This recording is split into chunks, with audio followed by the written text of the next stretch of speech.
Okay. Now call the meeting of the Carbon County Board of Commissioners to order. Please rise for a moment of silence, prayer, and the Pledge of Allegiance. God of mercy, in your hands is the earth and all that is in it. Let us pray for the people affected by flooding, forest fires, and drought. Help relieve the anxieties of the evacuees as they worry about their families and homes. Give comfort to the needy. Give strength to all those who have come to their aid. Extend your grace over the regions affected, that sorrow may in time give way to gladness. And help us to prayer for the start of hurricane season and any other natural or man-made disaster. We ask this in Christ our Lord. Amen. Pledge allegiance to the flag of the United States of America and to the republic for which it stands, one nation, under God, indivisible, with liberty and justice for all.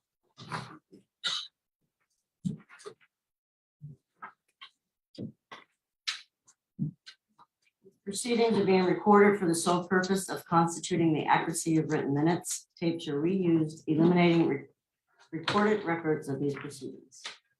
Approval of the minutes of the previous meeting held June 9th, 2022. Motion approved. Second. Mr. Arner? Yes. Mr. Lukasevich? Yes. Mr. Knudsen? I abstain since I was absent from that meeting. Are there any guests concerning county business? Mr. Armstrong. Hi, Craig Armstrong, Court Administrator. I'm just here to thank the Commissioner's Office for the chance to work with them during the past 5.5 years. This is my last day in Carbon County because I'm visiting Monroe County next week. Wayne's been here since day one. Colleen, of course, a lot of new faces up there. Bill and Tom, Ellie, Dan, of course, Chris and Randy. I just do appreciate the chance to work with you, learn more about the whole scope of government here. And big projects, small projects. We've found ways to work together. And I really appreciate the learning and friendship and everything else that's going into it. Thank you, Greg, and we thank you for your service to Carbon County and Court Administrator. And we wish you the best in Monroe County. We hate to lose you. We're losing too many people, and we hate to see you leave. But you know, we certainly understand people like to move on and move up. So we wish you the best and continued success. Thank you. Thank you. And I've always given you a hard time, but you've done your job here at the county. I mean, it's, put it this way, Monroe County is gonna get a pretty good guy. And I wish you lots of luck where you're going. You should warn more Monroe County that you do like coffee and you keep coming over here to see them. Make sure they're aware of that. Cake. Hey, And they have cakes for you. Okay. Moving along. Any other guests? Okay, move on. For the executive session, Phil? There was an executive session held on Monday, June 13th at 11:45 a.m. for litigation. One on Tuesday, June 14th at 11 a.m. for personnel. One on Wednesday, June 15th at 8:30 a.m. for personnel. Department reports, budget transfers. Move to approve. second, Arner? Yes. Mr. Lukasevich? Yes. Mr. Knudsen? Yes. Supplemental appropriations. motion approved. Second. Mr. Arner? Yes. Mr. Lukasevich? Yes. Mr. Knudsen? Yes. Approval of check numbers 229387 through 229524 for expenditures through the general fund clearing account as follows, totaling $1,170,230.16. Motion approved. Second. Mr. Arner? Yes. Mr. Lukasevich? Yes. Mr. Knudsen? Yes. Treasurer reports. Move to accept. Second, Mr. Arner? yes. Mr. Lukasevich? Yes. Mr. Knudsen? Yes. Personnel reports for the county departments. Move to approve. Second, Mr. Arner? yes. Mr. Lukasevich? Yes. Mr. Knudsen? Yes. Acknowledgements for the courts and row offices. Motion acknowledged. Second. Mr. Arner? Yes. Mr. Lukasevich? Yes. Mr. Knudsen? Yes. Correspondence as listed, copy made available upon request. Advertising request for approval, authorize the advertisement for invitation to bid for the following community development block grant project. Mahoning Township, street improvements, Center Road for years 2019, 20, and 21.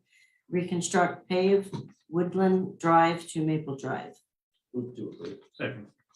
Mr. Honor? Yes. Mr. Lukasevich? Yes. Mr. Notstein? yes, Children and Youth, for approval and execution, Children and Youth Services first quarter for year 2021, 2022, Act 148 invoice report, which would result in the county receiving $1,863.63 in housing grant funds, $1,102.23 in Medicaid funds, $42,004.25 in special grant funds, $14,118.75 in Title IBE funds, $12,679.75 in TANF funds, $10,487.75 in Title 1BB, and $9,771 in Title 20. Motion approved. Execute. Second. Mr. Honor? Yes. Mr. Lukasevich? Yes. Mr. Notstein? yes, Boards and authorities. For approval, a recommendation was received from the Children and Youth Administrator to appoint Mindy Graver of Lehighton, Pennsylvania to fill current vacancy and serve as a member of the Children and Youth Advisory Board. Term expires May 1st, 2024. Motion approved. Second. Mr. Honor? Yes. Mr. Lukasevich? Yes. Mr. Notstein? yes, Planning and Development Home Programs. For approval and execution, Carbon County Home Rehabilitation Program agreements for the following. DD 0012-137, general agreement, Mazzella Enterprises, Jim Thorpe, PA, $11,350.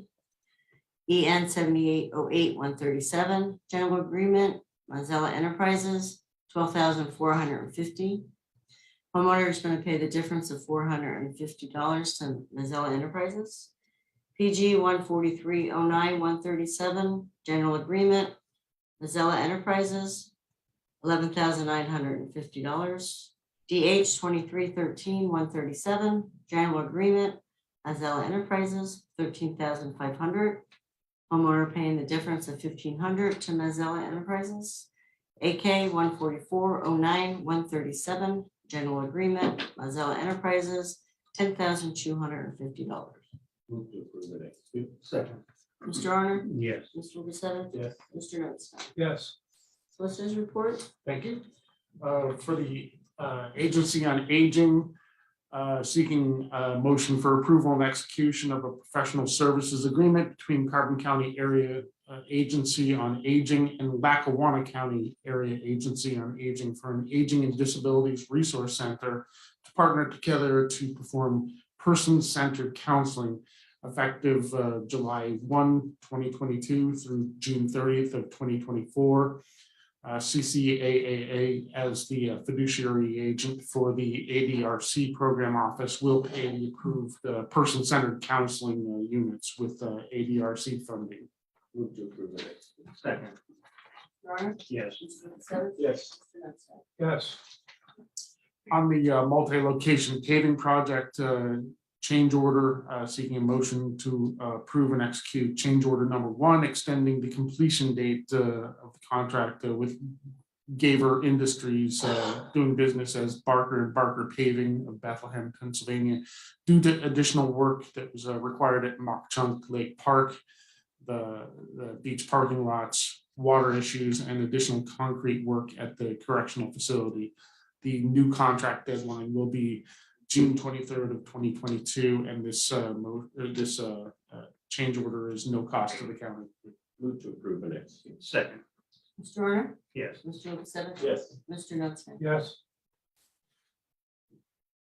Another change order for approval and execution, change order number 2 to the contract with Gaver Industries doing business as Barker and Barker Paving of Bethlehem, Pennsylvania, to provide a stable sub-base for pavement to be placed at the Mock Chunk Lake Park beach parking lots. The change order increases the contract by $68,648.39 for a new contract total of $945,034.71. Move to approve and execute. Second. Mr. Honor? Yes. Mr. Lukasevich? Yes. Mr. Notstein? yes, Communications, 911, seeking a motion for approval and execution of amendment number 1 to the tower and antenna license agreements at the Lehigh Tunnel Tower site with Radio Maintenance Incorporated of Reading, Pennsylvania, to upgrade the police F1 radio network to a 5-site simulcast system located in the southern end of the county, Palmerton, Franklin Township, and Mahoning Township, at an annual fee of $13,596 with a 3% increase per year. This would be an increase of $396 from the prior annual license fee of $13,200. And the fee increase will commence when the project is completed and operational. Motion approved. LxQ. Second. Mr. Honor? Yes. Mr. Lukasevich? Yes. Mr. Knutson? Yes, and I just want to add that not only is it an upgrade, but it is adding a microwave dish for the police on the lower end of the county, which will greatly enhance the communications for the police departments in those areas. On the community traffic safety project, seeking adoption and execution of a resolution authorizing the chairman to execute the agreement with the Pennsylvania Department of Transportation District 50 to provide the highway safety network access to the Department of Transportation programs for the community traffic safety project. Move to adopt it. Second. Mr. Honor? Yes. Mr. Lukasevich? Yes. Mr. Knutson? Yes, Also, as to the highway safety network, seeking a motion for approval and execution of an agreement with Highway Safety Network Incorporated of Pottsville, Pennsylvania, to prepare an application to PennDOT for the District 50 Community Traffic Safety Project. The agreement with the Highway Safety Network is for the period of October 1, 2022 through September 30, 2023, with the option to extend as necessary with the PennDOT approval. Costs associated with the agreement are covered through the CTSP grant application.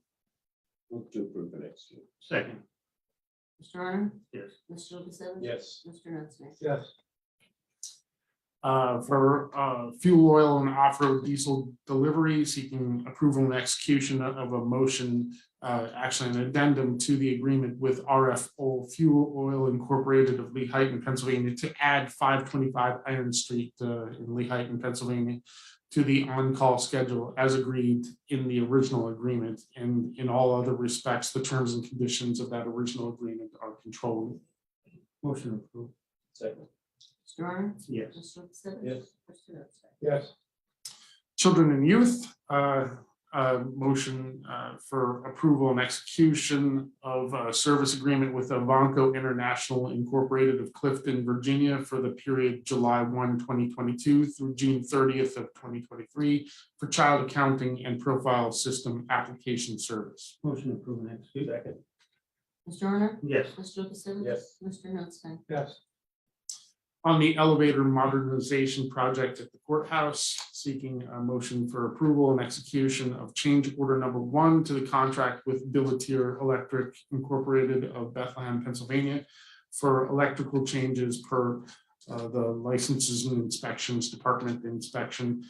This is no cost and no change to the contract price. Move to approve it. Second. Mr. Honor? Yes. Mr. Lukasevich? Yes. Mr. Knutson? yes, Also seeking approval and execution of change orders 2 through 5 to the contract with Bognet Incorporated of Hazleton, Pennsylvania. Change order number 2 is new sump pit in the elevator shaft at a cost of $5,949.97. Change order number 3 is to modify the drain pan to a 4-sided containment per response to request for information, 0 cost. Change order number 4 is to tie the sump pit into the storm drain at a cost of $921.90. And change order number 5 is a credit for the eliminated fence at a savings of $9,750, which decreases the contract by $2,878.13 for a new contract total of $65,890.87. Move to approve the LxQ. Second. Mr. Honor? Yes. Mr. Lukasevich? Yes. Mr. Knutson? yes, Further business? I just have a few things. We got the washer and dryer for the dog shelter, or for the animal shelter. And within 2 weeks, I know everybody was, there's a gentleman here last week asking about the air infiltration system. There'll be somebody there within 2 weeks to give us his comments on, it's an engineering firm that can give us some kind of an idea of what we need there. And I'd also like to thank the CCTI and Bowenstown Rod and Gun Club. They initiated that thing where they were collecting for the dogs. And I think one of the things that came out of it, I think the kids really liked the dog shelter. And I think one of the things that the director said, it's good to see the kids helping our furry friends. So that's one of the things. And on that oil burner that we approved, that's probably only going to be a temporary thing, because once the building is renovated, that's going to be gone and the building's going to be gas completely. And that's about all I got. Yeah, first and foremost, I want to congratulate Jason Shellhammer, our Director of GIS, who was recognized at this week's County GIS Professional Association's conference in State College for his commitment to GIS at the county level and dedication to the goal of improving geospatial practices in the Commonwealth. And I think anyone who goes on his GIS hub and look at it sees a true testament to everything Jason does to maximize that platform for the benefit of the residents of Carbon County and beyond. Animal shelter, washer and dryer. I saw a note was made, a post was made that it was more than 90 days that the Board of Commissioners did not respond to a need for a new washer. Reviewed all the minutes of the 3 Carbon County Animal Shelter Commission meetings. Saw no request for an immediate need for a washer or dryer. I had a couple conversations with the director of the shelter during that time. We never heard, again, I never heard an immediate request for a washer. So a little bit of disinformation out there. And sometimes when their disinformation is out there, it creates a hasty decision. The advisory commission, when they were first notified after a tour of a need for a commercial washer and dryer because the existing one could not handle heavy blankets. They weren't rinsing them out. The washer wasn't draining properly. The machine is made for residential use, not shelter use. They took it upon themselves to conduct a methodical analytical process to determine the best washer and dryer for that facility.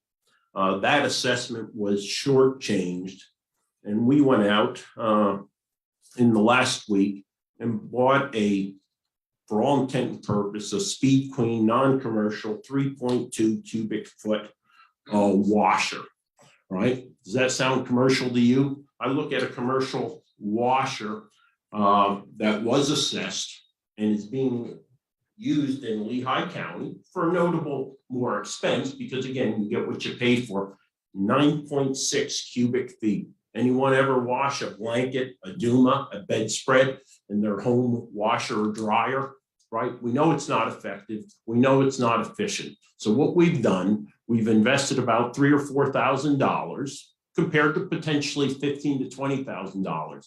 But again, a short-term solution, penny wise, pound foolish. I voted against the use of a non-commercial washer and dryer because it clearly does not meet the needs what was purchased for that animal shelter. If we're going to do it, let's do it right. Interesting, over these last 3 months, I've been informed there were multiple requests from the public, or actually offers to donate a washer and dryer. For some reason, none of those offers were accepted. Yet every single day, it seems like the county is accepting donations. So if we were in the need for a dryer or washer, why wasn't that donation accepted? I don't know.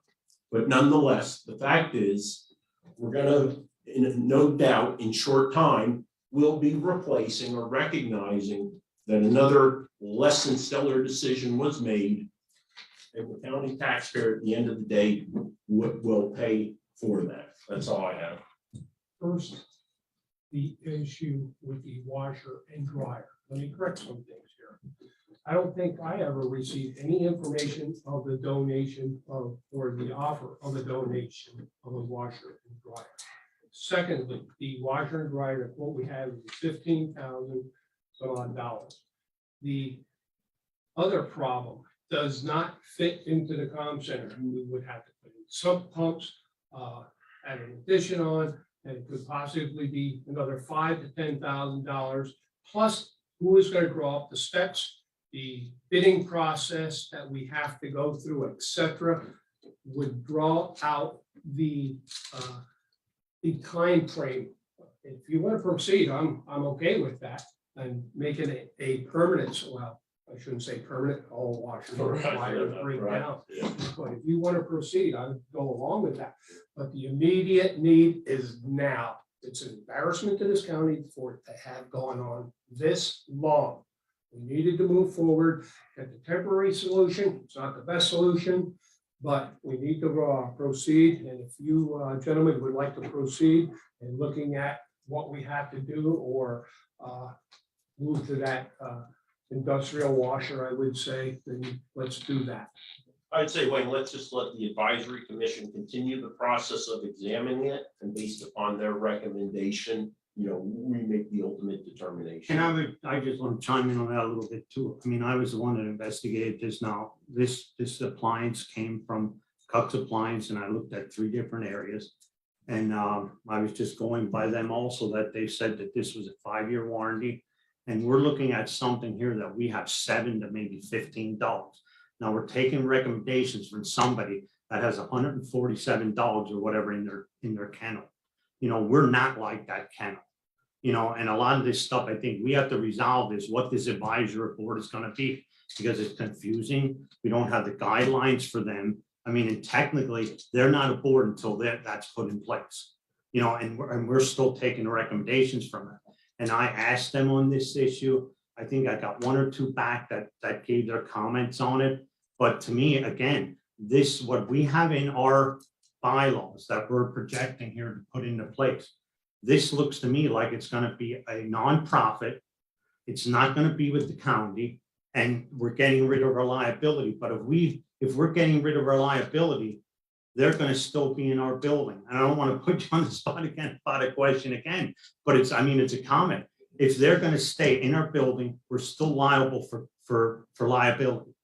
We have to worry about the safety in our buildings. If they're in there, we have to keep it up to standards. Why are we going in the direction? And you can't tell me it's not going in the direction of a nonprofit, because if you look at the bylaws, it's been corrected by 2 attorneys. And I've been asking on what is this? Is this going towards the direction of that? And nobody says no. And when you put it in, when that advisory board is in charge of the dog shelter, that is a nonprofit, and we're losing direction. We're losing grip on that, of what the intent of this is for. Now, is that what we're going to do? We're going to turn it over to them. I'd like to know what the intent is here.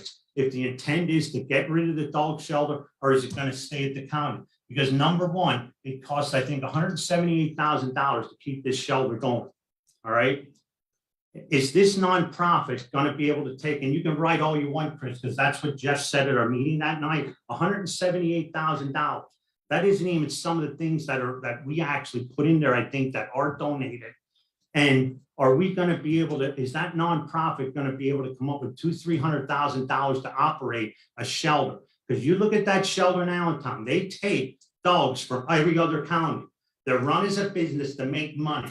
And that's all they're doing, because I think they take, if you look at their chart, I didn't bring their chart in, they bring dogs, I don't know if it was out of, I think there's 1,100 in a year, and it was 300, I think they brought from other counties. We're taking care of our county right here, right now. The police departments, every borough donates to it. It's a service to them. Now, what are we going to do? Turn it over, and now they're going to have to go and get a contract with every municipality in the county to call up and say, hey, we need your dog. I think this is turning into a fiasco. And I said, I'd like to know, that is my question. Is this the direction that's going into turning it completely over to a nonprofit, or what is it? Because again, I went over that. I think, like I said, 2 attorneys corrected a lot of stuff that's in there. I asked questions about it. You know, it's like here that they're in charge of doing this. They're in charge of every day-to-day operations over top of the director. That means to me, we're not in charge anymore. They are. And are they up to the responsibility, then 5 board members, to take this over, to run it on their own? That's what I'm asking. And I've been asking that for a month. And then this washer and dryer thing is a fiasco. You know, we're looking at something that we're putting a machine in here that you're gonna be able to wash enough stuff for $50, and we have $7 and 7 towels to wash. I mean, I think it's absolutely ridiculous. You know, there's always a problem with this, like, I mean, you're really kidding me. We're gonna spend $25,000 to $30,000, have an engineer come in, and it costs us $4,000. And I respect a lot of our vendors that are in the area. If I went to Lowe's and I went to Cox and they're telling me this is, and they have a 5-year warranty on, I trust them that that's gonna last. You know, we have somebody coming in here from another county, one person that is a salesman for their type of washer. And now all of a sudden, that's what we're gonna buy. I mean, I just don't get it. We're supposed to be transparent with everything, but we're not. So that's the end of my conversation. I had enough of this. Okay, so bylaws. So the commission elected one of their members to draft the bylaws. Just so happens that individual happens to be on a nonprofit library outside of the county. I suspect, as was in my email that everyone received, that he based his draft of the bylaws on the bylaws which he knew, right? You go with what you know. That's how he wrote them up. And they've been circulating in here for comment now for what? About 6 or 7 weeks. Okay, they were a draft, non-decisional, right? Make your input. $178,000 budget for that shelter. What do we know about every year? That significantly underfunds that shelter. How do I know that? Because we continue to take donations, right? So we're not paying to cover the actual needs of that shelter. I have numerous conversations with the shelter director. Put in a realistic budget, right? A realistic budget is, what does it cost Carbon County to run an animal shelter? And that's what we have to fund. And that funding primarily comes from, where do governments get their money? Revenue, right? That revenue comes from either fees or taxation, not begging. Doesn't mean we don't appreciate the gracious donations that have been made. We do. But again, that's not how a government runs and does essentials and provides essential services. You do it with a budget. You do it with revenue, taxation, and fees. I would lastly say again, let that commission do their work. Let's get their bylaws drafted and let them provide advice and counsel that they're charged to do. And I'm all for that, because it's like, I don't know how to walk a dog. I don't know how to take care of a dog. I mean, my stepson comes to the house with his dog and he runs around there and that's about it. I don't know what they need at a shelter like this. And I think that was the intent of the advisory board. And I go back to it, like I said, is this the intent to get rid of it from the county, or is it a committee that's gonna help us do what we need to do? I mean, that was my only question. And I think these bylaws gotta be done. And I said, all of this stuff that's going back and forth from emails or whatever it is, or on Facebook. And Facebook does not run the shelter. What runs the shelter is somebody that's dedicated to do that. And that's what I think we need. These 5 members are great. They each have a different mindset. And I think it's a real great committee.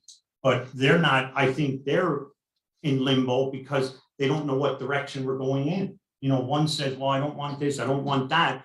But again, it comes back to it. Those bylaws have to be corrected. And if we made a mistake on writing the resolution up or whatever it was, but my intent was never to get rid of the shelter. And that's where I think it's going. So I don't know what it is. And if it's over the liability thing, if you want to go to a nonprofit, I would say they're going to have to go off the premises completely, because we're still going to be liable for something. And I'm not for that. I said, it's too much of a service that's here. And like I said, some of these comments that were made about advertising that's in books or magazines, you know, we get donations all over the country, or we get from Florida, we could get from any other state. And if somebody wants to put an ad in a paper and say, okay, donate to the Carbon County Animal Shelter, We can't do nothing about that. I mean, they can do whatever they want. We do not solicit anything like the accusations were made. And it's like, this got to stop. I mean, we do not solicit. And I explained that at the last meeting. We do not solicit. I don't know how many times I got to say that. We don't advertise. I thank everybody for what they're doing. You know, like this thing I just reported on with the tech school and with the Palmer and Ron Gun Club. People do this all the time. I mean, and if the people want to come out and say, okay, let's get rid of this shelter. If you want to put a resolution on for it, go right ahead. But I don't think it's going to work. And I'm just going to keep working towards it to make this the best shelter that we can. I don't have to be like Lehigh Valley. I got to make it safe and make it good for our county. You know, we do have individual people here that we have our own personality at this county. I don't need to mimic a shelter that has 147 dogs in it. We've been operating, maybe sometimes we get up to 26. That's what we need. And that's all I'm saying. This guidelines have to be done short. I invite the residents to one, attend the meetings, right? The first Tuesday of every month, 6 p.m. Now, they will not do a 4th of July, 5th of July meeting, but the first Tuesday every month, 6 o'clock down in 44 Susquehanna. That's the advisory commission. Keep in mind, we have one point of failure at that shelter right now. I support a public-private partnership. Never wavered from that. All right. One last comment on the shelter. We're looking for volunteers. Yes. Walk off. And employees, And employees, okay. That's Yeah. in the subject. Move on. Okay. The only other comment I have under my comments, other than the animal shelter, there's GIS. Really congratulate Jason on his accomplishments, and unless you're really involved in maybe the emergency services, military, and mapping, and real estate, etc., and all the things that you can do with GIS. I know some of the municipalities, they go out and they GIS all their Lehigh, Weatherly in particular, has their own telephone pole. They go out. Jason does this on the side, puts it on GIS, tells you what kind of wires are on there, what transformers or anything. They get an incident, they pull it up in a computer, they know exactly what pole it is, where it is. Same with water systems, search and rescue, mapping for the comm center is extremely important when we have, excuse me, when we have an incident. Not too bad when we have the proper 911 addressing, but when we have someone lost in the woods, the GIS and our mapping system has been saving us a lot of time on search and rescues when they can track those telephones. So it's only a 2-person office. They're extremely busy.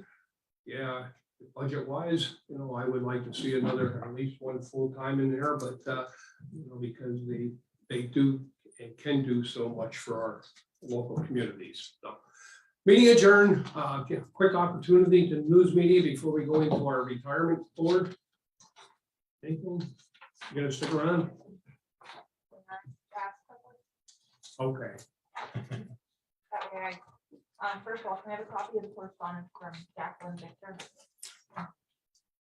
And then with regards to the area agency and agent, the person-centered counseling, what are you guys doing there with person-centered counseling? I have to direct that down to. Yeah, go down to Existing Sue with program. that fiscal programs. Yeah. Thank you. That's it. Nothing.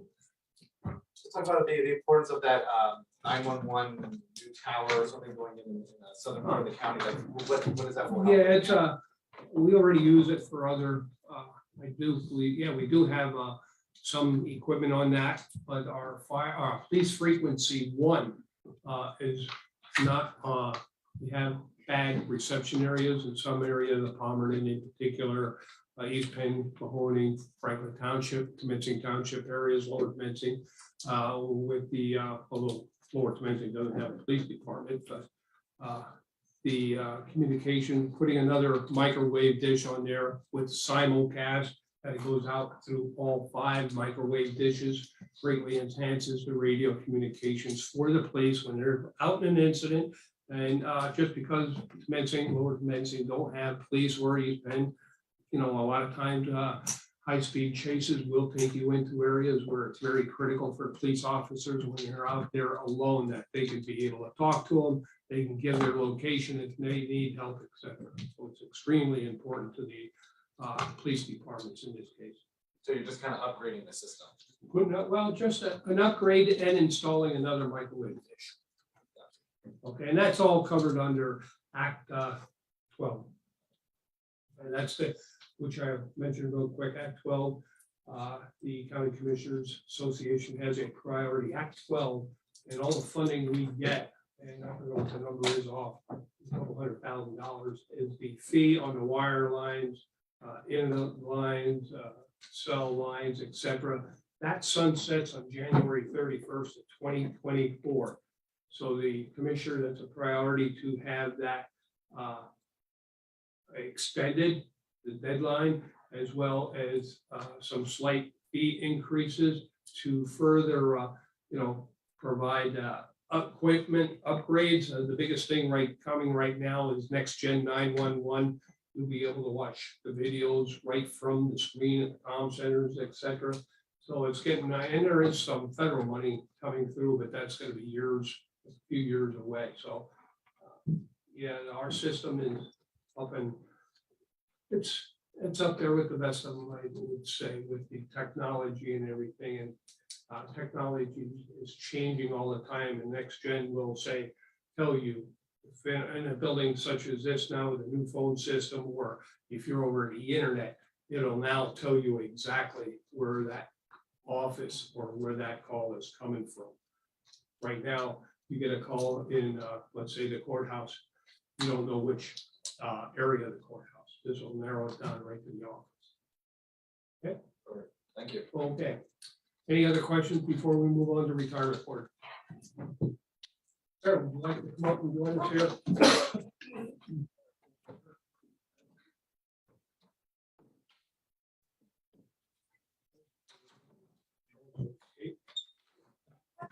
Try and drive is there a thing that we can put it up on the screen? They're gonna pull it up and you just say next. Okay, that's great. Yeah. I'll do that. Okay. All right, now call the monthly meeting of the retirement board to order. I'll turn the meeting over to our secretary, treasurer, controller. Thank you, Mr. Chairman. First, we'll start with the approval of the minutes from the previous meeting held May 18th, 2020. Move to approve. Second. Mr. Zelinka, Yes. Ms. Faircheck, yes. Mr. Noak? Yes. Mr. Lukasevich? Yes. And Mr. Arner? Yeah. Okay, next, guest concerning retirement board business, we have Sarah Wilson joining us in a few minutes from Marquette. Any other guests for retirement business? A report of executive sessions, there weren't any held. Next, we'll seek a motion to ratify the warrant. That's checks number 40809 through 40816 and direct deposit 7017118 to 7017520 for the month of May. Motion to ratify. Second. Mr. Zelinka, Yes. Mr. Sverchek, yes. Mr. Arner, Yes. Mr. Lukasevich, Yes. Mr. Arner, no Stein. Yes. Next is the retirement activity report for the month of May.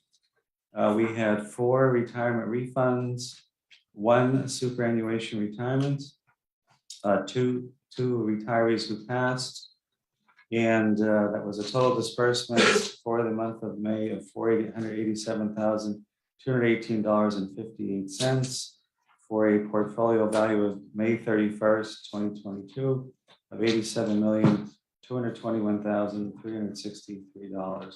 I always like to express our condolences to the Jacobs and Cuck families on behalf of the retirement board and the passing of their loved ones. Additionally, the retirement fund balance as of last Friday, June 10th, dropped a little further to $84,224,429. Any questions on that? Next would be correspondence. I did not have any correspondence. Solicitors report. Okay. Next will be Mrs. Wilson from Marquette Associates to provide a market update for us. Very timely. All right, good morning, everybody. I thought what we would do today is we're going to look a little bit at the performance, where you are year to date through May. We're going to talk about some of the headlines that have happened in the market. We're going to look at the bad, the ugly, and then we're going to also look at, how we see where this market's going and, what happens in the rebound, because eventually this will come back. So if we go to the next page, page 2, we look at the portfolio summary.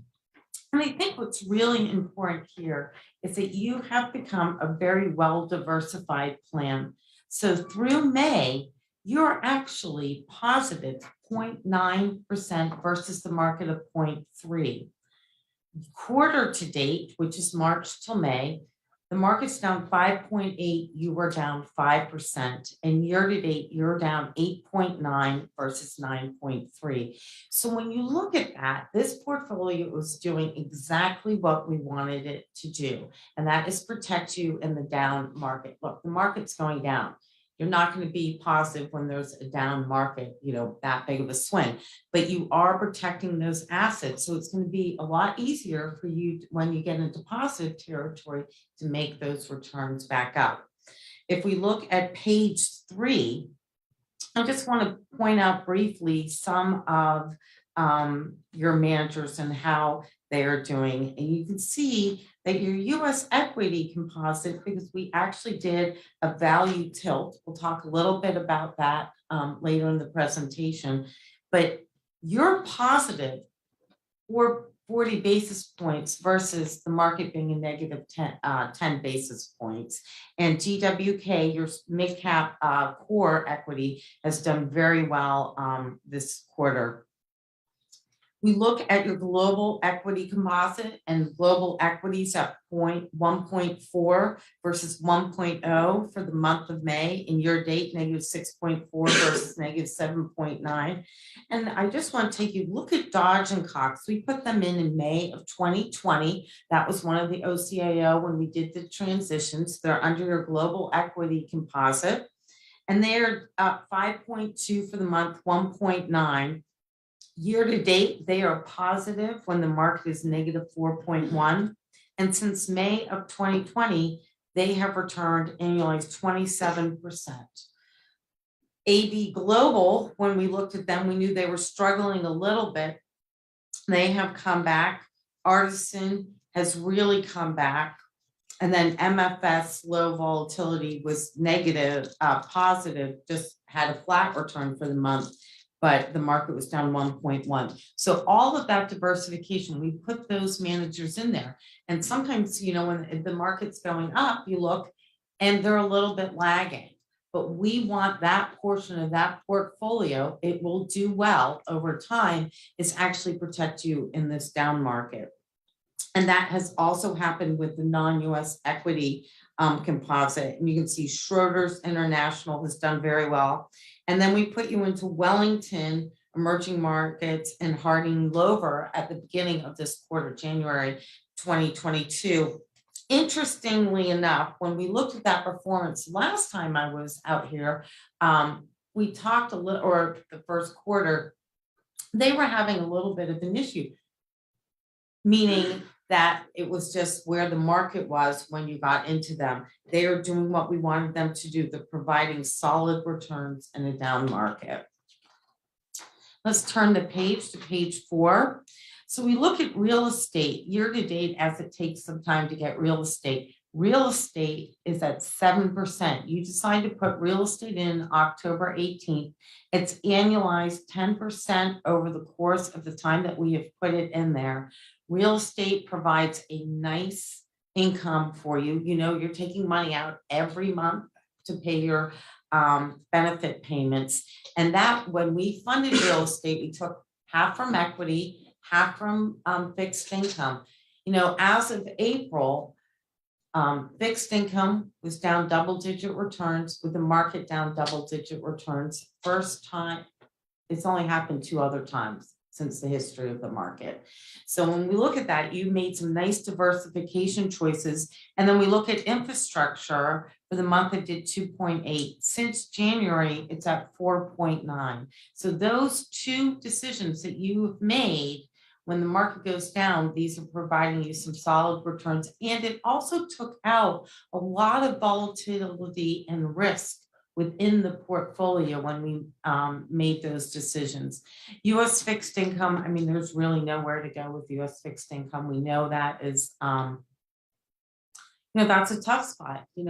5-8 years ago, your fixed income was your 40% of your portfolio. That was supposed to protect you. That was supposed to pay you interest so you can pay the benefits.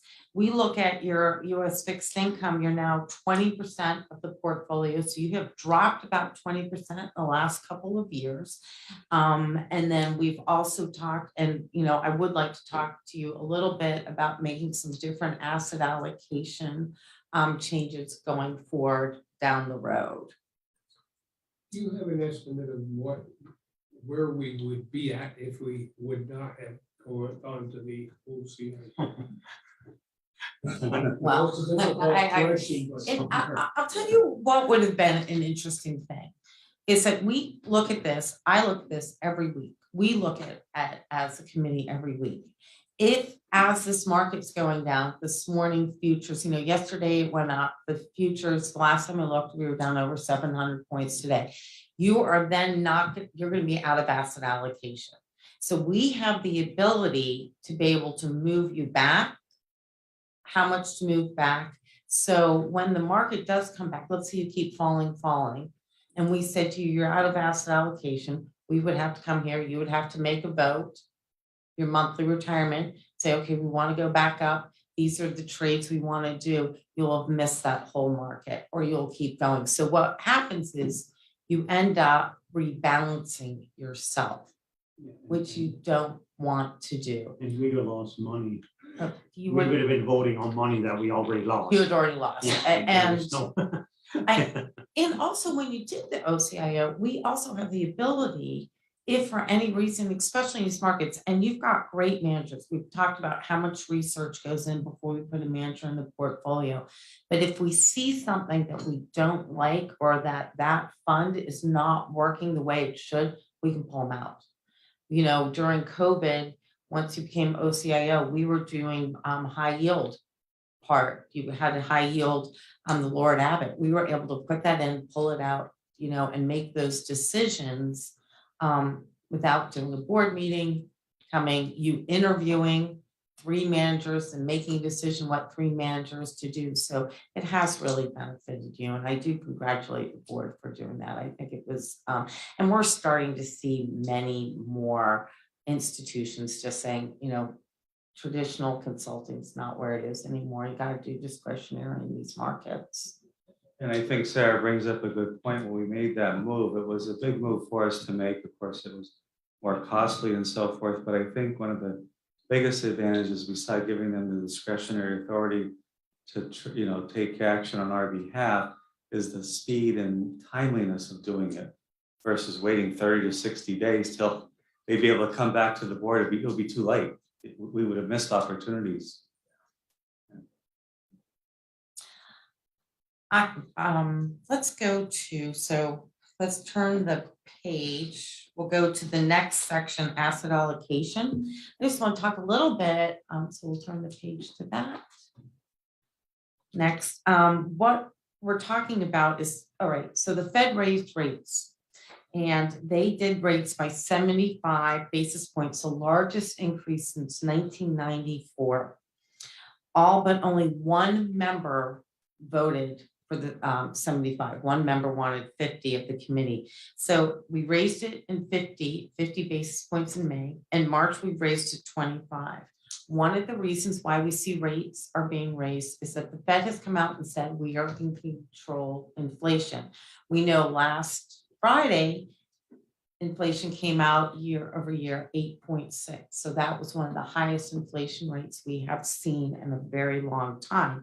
So when you have rates rising, hopefully that's going to lower inflation. That has not happened right now. So when we look at the new summary of economic predictions, we're going to see, unfortunately, GDP is going to go lower. We're going to see higher inflation, and we're probably looking at higher unemployment numbers coming out in the next couple quarters. The Fed is expected to raise rates to 3% this year, with the median expectation now at 3.375. So what does that mean? Well, what happens is that's also going to be affecting, we know, the real estate market. Now, let's be clear, your real estate investment is institutional. It's not investing in retail homes. But if you were buying a $300,000 home with this current Fed rate increase, you're going to be paying about $560 more a month. And in the course of a 30-year mortgage, it will cost you an additional $204,000. That is going to change the dynamic of buying. So we've had a lot of high prices. So you expect as mortgages go up. And, in the 80s and 90s, go look where mortgage rates were, 13 at one point. So it's not, it's going to be a hit now, but eventually it will smooth itself out. We saw yesterday, after the Fed raised rates globally overnight, the Swiss bank raised their rates for the first time in 15 years. And then we look at what's happened.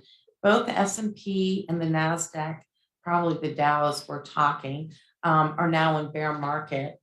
We look at the roughly S&P's down 21% and NASDAQ 30% from its all-time high in January and November, and the Dow is down about 17% from the low high in January 5th. Let's turn the page. We'll go 2 pages there. Let's go to Exhibit 1. I'm just going to touch briefly on some of these slides. We'll talk a little bit about them, just so it's more of an education. It doesn't mean to say, okay, everything's drastic out there, but I think the better informed you are, knowing where the markets are going, it's nice when you come in every quarter, you're up, you've hit, hot all-time highs. That's not going to be for a while. So the understanding that I want to do is that you have an understanding of why this market's moving the way it is. So we look at the forecast of CPI year over year. Look at that black line up there. That they went down slightly. So remember in April, it came down a little bit slightly, then it's bounced back up 8.6.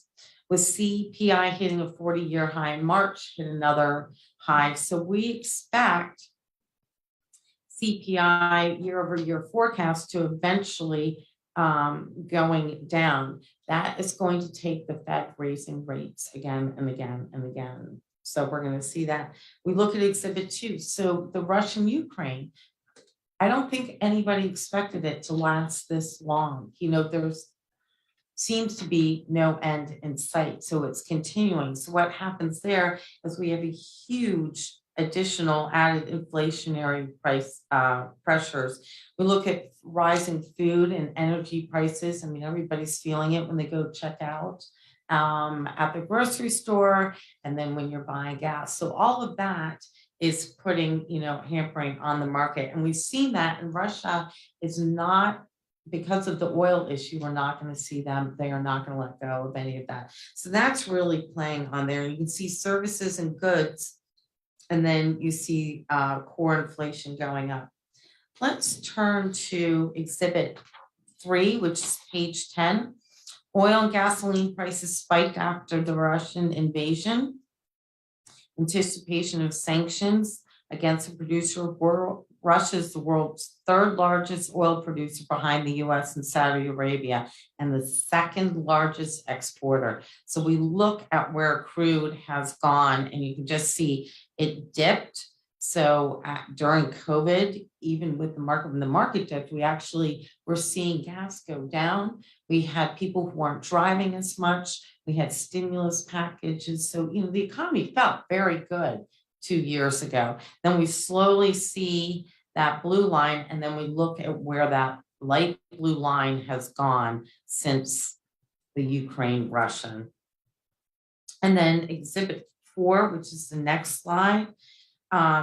Russia and Ukraine together account for 28% of the global wheat exports and 15% of the global corn exports. So expect to see that pricing going up as well. And then we turn to the next slide. Fed funds rate approached March 3rd at, 3% by 2023. This market's ever changing. I could be changing these graphs every day from there. So when we looked at this and we did this report, we looked at that. We're now saying it's going to be about 3.375. It could possibly go back up some more. And then we look at the future market on the next slide. Is pricing in the steepest pace of increases in the Fed fund rate since the 1990s. Look at that number of meetings between 2004 and 2006 is green. And we look at where currently we are. So we're just going ahead. So you're going to see these increases continuously. And then let's go to, we can go to the next tab. We look at the US labor markets where remain extremely tight. Nominal wage growth has been strong. Increasing inflation has eaten to the consumer buying power. Last month, and that is page 14, last month, Target and Walmart had missed some expectations because people were going in and buying food. They weren't going in buying food and then buying the big ticket items. So we've seen a change in consumer spending.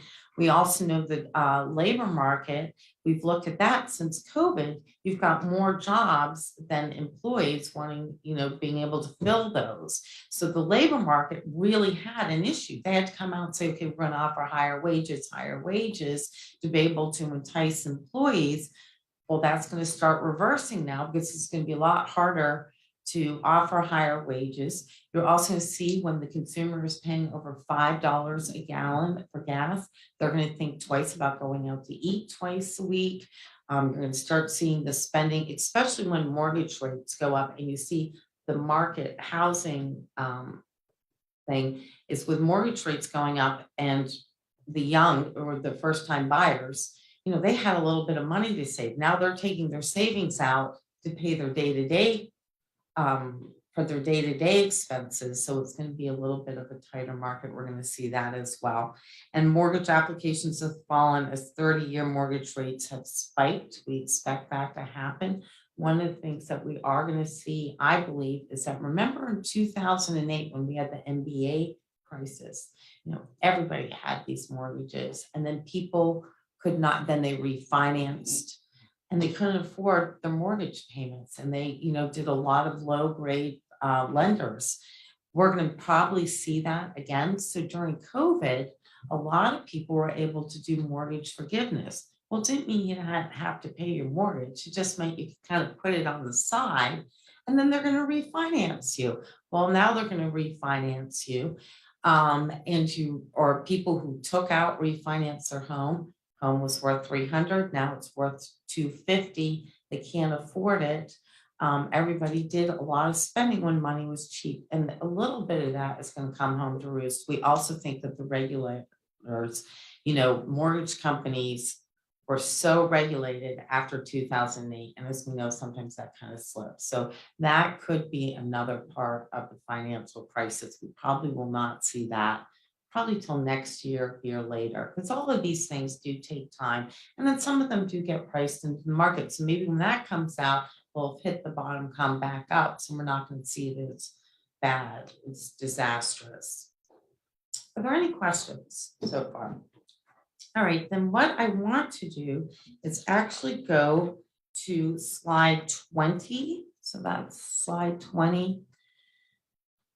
We put a lot in here for you to go review, but I just want to do the highlights. So year-to-date decline largely has been driven by big tech. This goes back yet again to being diversified. We see here that you look at that, the bottom 8 include Microsoft, Amazon, Apple, Facebook, Nvidia. Does anybody know what that is? One of the top 5 stocks is actually, they produce and derive products for selling of cannabis. So that is the medical marijuana, all those places. So they are actually now in the market. What a change that is from years ago, Google, Netflix, and Telsa. So these are the ones that have been driving the decline. And you can see the S&P 500 is there. That's in the black line. The bottom 8 detractors. So if you pick those 8 stocks, at one point you'd be feeling great. At one point, right now, you probably wouldn't like owning only those 8 stocks. And then look, this is what we've talked about. The other 492 stock returns are the green. So what you really have is that after COVID, after that March, when they went back up, those 5 stocks, and they were a little bit different back then, were driving there. We look at the next page exhibit, value outperforms growth year to date. We know that we have taken a slight value basis. You can see where value is in large versus core and growth. So you can see those returns, values down 8.9 in the large stock indices. Growth is down 26.4. So really that value tilt can be a little bit frustrating when you see the market going up and up. And sometimes, you've done 8%, the market might have done 8.5. But in the down market, those value stocks also help you as well because they're paying dividends. And that's extra cash to help with those payments. Let's turn to page on 23. And I guess that's exhibit 16. Dividend players outperform the broad market. So when we look at that, and that is the value stocks that you see have actually done much better within the S&P 500. So you do have some nice exposure to that. And then I'm going to wrap up with, let's go to page 28. So while the news is a little bit gray out there, when we go to page 28, I think this is very important. We look at the bear markets and the subsequent recovery. As I said, we know it's going to recover. We don't know exactly when it's going to recover, but you look at, let's go to COVID. So 2020, we had that first set of the COVID coming in, the shutdowns. It troughed it 324. 1 month, it was down 27.7. And that is, I think you had just started OCIO. We were just transitioning you over there. 1 year, post year from that, did 58%. 2 years did 84.7. I want to take you to 2007 through 2008 below. That lasted 17 months. The drawdown, meaning the worst, was 56.8. Post 1 year was 68.6. 2 years, 95.1. What that says is it always pays to be invested. You're not going to be able to market time this market. And it's very important when we look at that. The 2 highest drawdowns were in 2000 to 2002. That was when the tech companies went for 30 months. And then 1980 and 1973. So the average is 14.9 is the duration. It's going to go down. The drawdown 35, the average post 1 year of that down when it's finally making itself is 40. And the 2 years about 58.4%. If you go to the next page, you can look at bear markets. We look at the EFA, and I think that's important because you do have a lot of international. We look at what happened in 2008.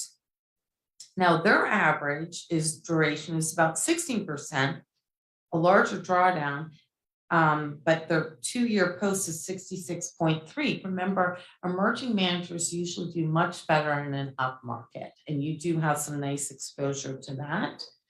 And then I want to take you to page 30. So the next page, we just look at this. How about 1994 to 1998?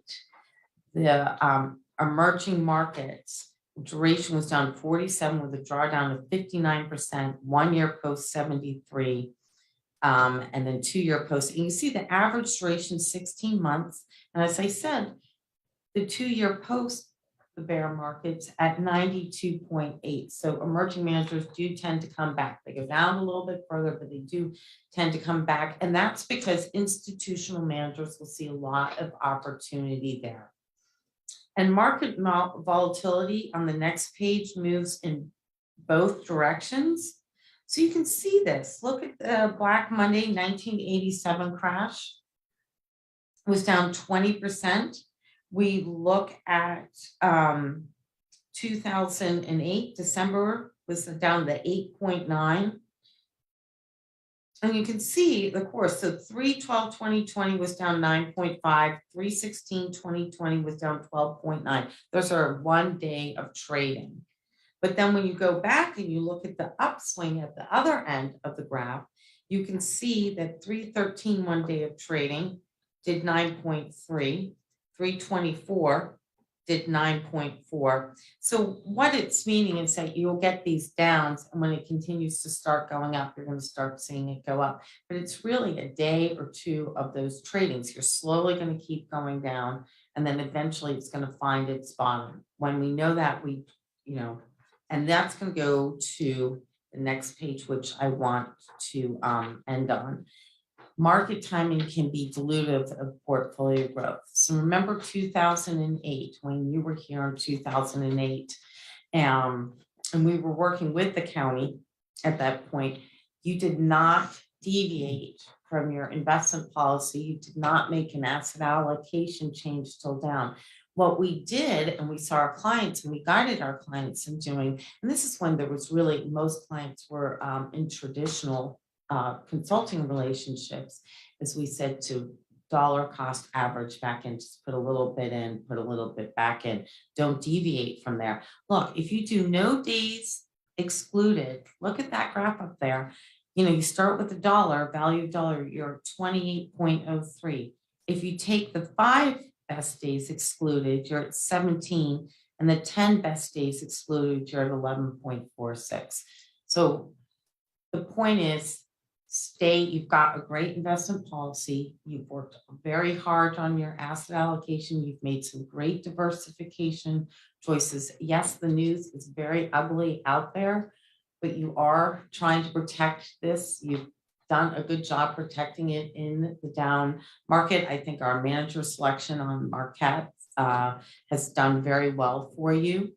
And hopefully, in the next 6 to 12 months, we're going to see some light at the end of the tunnel. It's not going to be quick. You're going to see a lot of days going up and down. But I think you are well diversified to be able to kind of get through this. And the one good thing you did do is, remember, you lowered your actual rate of return. That was a very good thing. You're meeting your ADC payments. We see counties that aren't able to even meet their ADC payments. You are very well funded. You lowered the actual rate of return.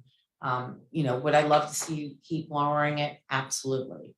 Probably not going to be able to do that the next year or two, but when you are, we'll look at it every year.